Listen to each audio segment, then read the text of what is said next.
বন্ধুরা বিশ্বাসই হচ্ছে না যে ভারতীয় দলে এমনটা পরিবর্তন হতে পারে।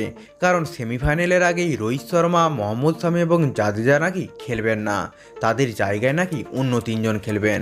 এটা কি ভুল সিদ্ধান্ত হতে চলেছে, নাকি ভারতের টিম ম্যানেজমেন্টের এটা মাস্টার স্ট্রোক? জানতে হলে ভিডিওটি 1 সেকেন্ডও স্কিপ করবেন না। তো বন্ধুরা, আপনারা সকলেই জানেন যে টিম ইন্ডিয়া ইতিমধ্যেই দুর্দান্ত পারফর্ম করেছে, কিন্তু নিউজিল্যান্ডের বিরুদ্ধে সেমিফাইনালের আগে বড় পরিবর্তনের সম্ভাবনা দেখা যাচ্ছে। কাদের জায়গায় কে কে আসতে পারে এবং এই পরিবর্তনে টিম ইন্ডিয়ার স্ট্র্যাটেজি কী হবে এবং নিউজিল্যান্ডের বিপক্ষে ভারতের জেতার সম্ভাবনা কতটা, সব কিছুই আলোচনা করব।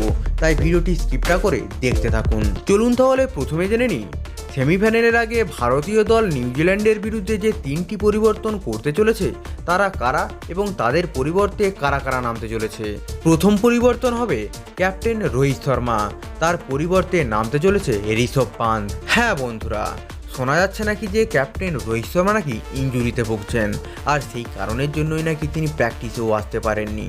তাই নিউজিল্যান্ডের বিরুদ্ধে এই ম্যাচটা নাকি টিম ম্যানেজমেন্ট পন্থকে সুযোগ দিতে পারে। এবং দ্বিতীয় পরিবর্তন হতে চলেছে মোহাম্মদ শামির, তার পরিবর্তে আসতে চলেছে আরদীপ সিং।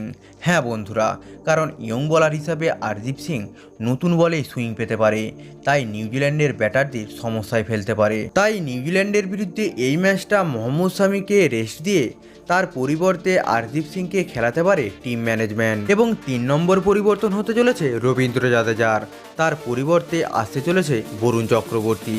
হ্যাঁ বন্ধুরা, কারণ নিউজিল্যান্ড স্পিন ভালো খেলতে পারে না, আর সেই কারণের জন্যই বরুণের মিষ্টি স্পিন তাদের বিপদে ফেলতে পারে। তো বন্ধুরা, আপনাদের মতে এই পরিবর্তনে ম্যাচের ফলাফল কি হতে পারে?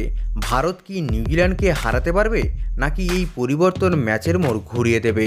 আমার মতে এই পরিবর্তন হলে ভারত আরও আগ্রাসী হয়ে খেলতে পারবে, তবে রোহিত শামি জাদেজাকে বাদ দিলে অভিজ্ঞতার অভাব অবশ্যই দেখা দিতে পারে। এই বিষয়ে আপনার কি মতামত অবশ্যই কমেন্টে জানিয়ে যাবেন।